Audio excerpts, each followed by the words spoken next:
What's going on, everybody? We thank you for joining another wonderful episode of Because Podcast. Today is episode 110, Kings of the South. We got new kings on the block, not new kids, but the new kings on the block, and that's my LSU Tigers. Go Tigers, go Tigers. Tigers. Go Tigers. Man, the Tigers are the number one team in college football, beating the Alabama Road Tide 46-41. There's a lot of things I want to talk to you today about LSU. I'm going to go on a rant for about 15 minutes talking about my Tigers. The first person I got to talk about is my guy, Joe Burrow. Man, not only Joe Burrow, but the offensive coordinator, Joe Brady. If they don't pay this man now, bringing in the implementation of the spread offense, using Edwards-Helaire in a Kamara-esque type way, man, you've got to pay this guy. I know they're even in the process of trying to do some negotiations. So, Ed, get on the phone, call who you need to call, and pay Joe Brady, our offensive coordinator, so he can stay with LSU so that we can stay in this glory. We don't want to be one and done, but we want to continue a legacy at LSU that we've had with LSU football program. 46-41. I've got to give it to the guy, Joe Burrow himself. This kid has ice water in his veins. I'm talking about 31 for 39, 393 yards. Come on, man. You look at that, you're like, man, I've never seen a quarterback do this in an LSU versus Alabama game for us. All of LSU, I'm talking about Jefferson, I'm talking about Mettenberger, I'm talking about all the past quarterbacks that we had.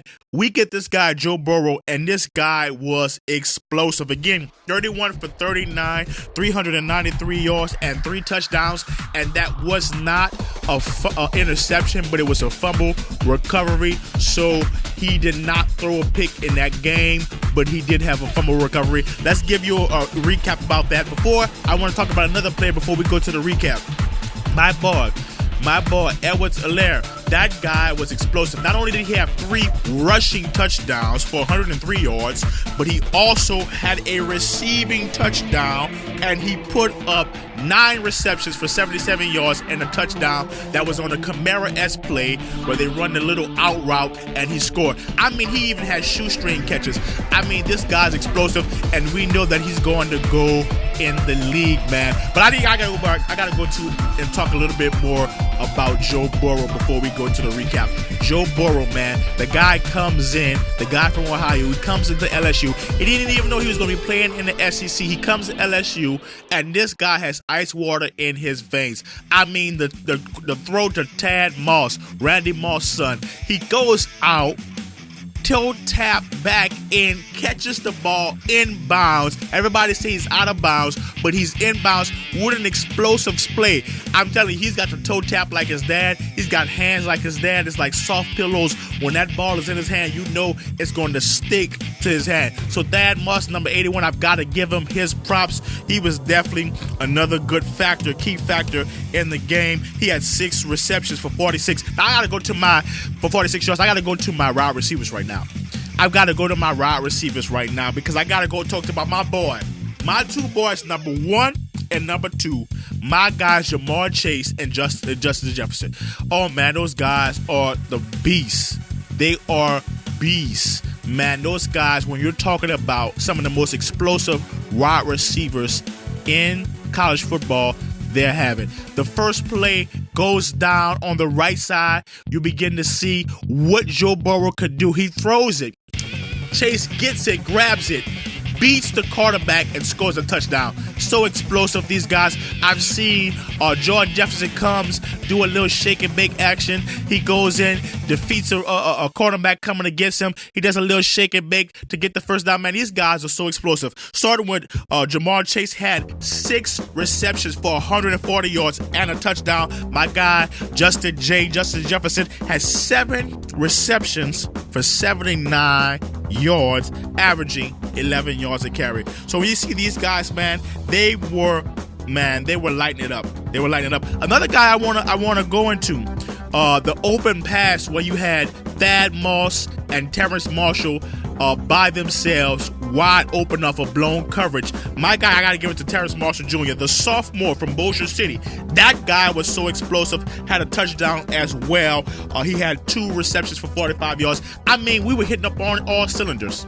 We were hitting up on all cylinders in that football game to defeat the Alabama Road Tide 46-41. It was a very explosive game, and it got out of hand once it got to the third quarter because the score, LSU had put up 33 points, and we had got to a point where Alabama was being sluggish. There was a lot of miscues. The first thing I want to go to when we go to the play-by-play, the first thing I definitely want to go to Tua. He was definitely in prime form. You know, he was out for about 21 days with an injury that he was dealing with, but he gets on the field. There was a couple of miscues that he had. We talk about the first quarter fumble. He goes in almost going to score on the goal line, but then he fumbles the ball with about 12 minutes and 1 second on the clock, and LSU gets the ball back. And then Joe Burrow goes to work, man. He was as efficient, as effective as you could be. But I definitely want to go into Tua just to give you an understanding about that. And I want to go into one of the guys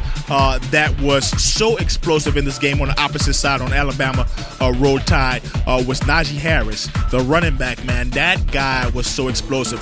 We can look at a couple of plays. I would definitely want to go to the first play where he had the run for 31 yards to the LSU 20 in the first ground down.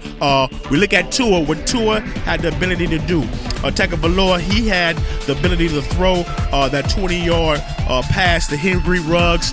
That guy was explosive as well. And the thing that gave them the life, man, the thing that really gave them the life is when Waddle ran the punt back in. He ran the punt back in, and he was very explosive with that. That's really what gave them some life. That's really what gave them the ability to get back into this game and to get the jitters. I think Alabama was really jittery. They were really jittery in this game. You know, they have a lot of young guys, a lot of sophomores, a lot of freshmen, a lot of sophomores. They're very talented. One thing I have to say about this Alabama offense, very talented offense. Very talented offense. They make limited mistakes. But on this game, because they had not had a chance, this was the fourth opponent that LSU had to face that was a top 10 opponent. And I told everybody that this team with this offense, with this offensive coordinator was going to be something special. Everybody said, oh no, I don't think Alabama is going to beat LSU. Even I seen LSU fans, oh, Alabama's going to beat LSU. But what I said about this team is this team has something special. They have a chemistry. They have a gel with them that I've never seen from an LSU team before. And what I liked about Coach Ed, my guy, Coach Ed, Coach O, he's the man. What I've got to talk about him is he lets his guys play the style of football that he's called them to come into the office to play. He called them, he recruited them, and he lets them play the type of football. Now, we did see the blown coverage by Stingley, but when we look at that, I'm going to have some video that we're going to be even showing to you right now where there was a blown coverage by Stingley because the coaches, it's when you get into the hypeness of a game, when you get into such the magnitude of a game like this, you're going to have coaches giving you instructions. You're going to have coaches trying to make your check downs and trying to bring up press coverage to give you different looks when you're going against a top receiver like they were going against. And when you see that, a guy like Devontae Smith, we know what he can do. He's a high flyer. We've seen what he did. We looked at the yards that he put up. Now, we were talking about a guy like Devonta Smith. You've got to look at what he's done for the Alabama Road Tide, and then you're talking about yards. You're talking about 213 yards with 2 touchdowns. He had an 85-yard touchdown was his long, and we saw what he was able to do. The guy is, I'm telling you, one of the best I've ever seen at the wide receiver position, and he's just was so great. I mean, he was everywhere. Him and Najee was everywhere. Najee Harris, 146 yards. 146 yards. Those guys was everywhere, and they really took the pressure off from Tua to make those throws. We've seen the problems with Tua's leg. He was not able to have that mobility. We know what he is able to do. He's a burner. If you get him, if everybody's covered, he has the ability to do what Joe Burrow is doing all night. He's got the ability to run out of the pocket and scramble and try to create some extra plays, extra opportunities, and extra yards for his team. So we know what Tua can do, but he was not effective at doing that in this game. Now, it wasn't always a blowout. I want to go into the third quarter. When you get into the third quarter, you begin to see a lot of things that's beginning to happen. You get to see right, and it was about 33 to 13 at the end of the half. We go in, and the first thing, a fumble by Joe Burrow. Then there's a punt. Then guess what happens? Najee Harris runs for 31 yards. This is at 8:15. 8 minutes and 15 seconds in the third quarter, and then Tua gets to go. He gets going, and then some magic happens where there's a touchdown, and we start to see that Najee Harris catch the 15-yard pass from Tua, and that was about 4:51 in the third quarter. So we started seeing the symmetry of the Alabama offense come together, but they had digged a big hole for the LSU Tigers to be effective at winning this game, and when you give this LSU Tigers chances to get Joe Burrow the ball in his hands, he's going to make a good decision or a great decision, more likely than none. This was what we're seeing in this game. That was the break. That was the thing that broke the ice, was that Alabama made mistakes that was unlike Alabama, the Alabama team that we know or that we've known before. And LSU came up to who we thought they were going to be this year. I've been saying this whole time that LSU, this team, is a national championship team because with the spread offense, we already knew what the defense could do. The defense held its own. Even though Divinity left, the defense held its own, and they were very effective. I want to give you some numbers before we finish this podcast, because there's some numbers I definitely want to go in and give you right now. You got to give it to my guy, K'Levion Chasen. That guy, the sophomore from Houston, Texas. You're talking about a 6'4", 250-pound guy. That guy was on fire. He had 10 tackles, and he was just on fire. My guy Stevens, he was also one of the guys that was pretty effective at making some good tackles in the game. Jacoby Stevens was the junior man from Tennessee, and we know what he's able to do. I'm looking forward to seeing those guys going to the national championship, taking home the title. If we got to go beat Ohio State, I know we're more than capable to do it, but we still got 3 more games to go. But I'm so happy to go ahead and talk today on this podcast about LSU being the kings of the SEC. They are the kings. They will be the champions. You see, when they got 3 more games to go, that 3 games are good as done.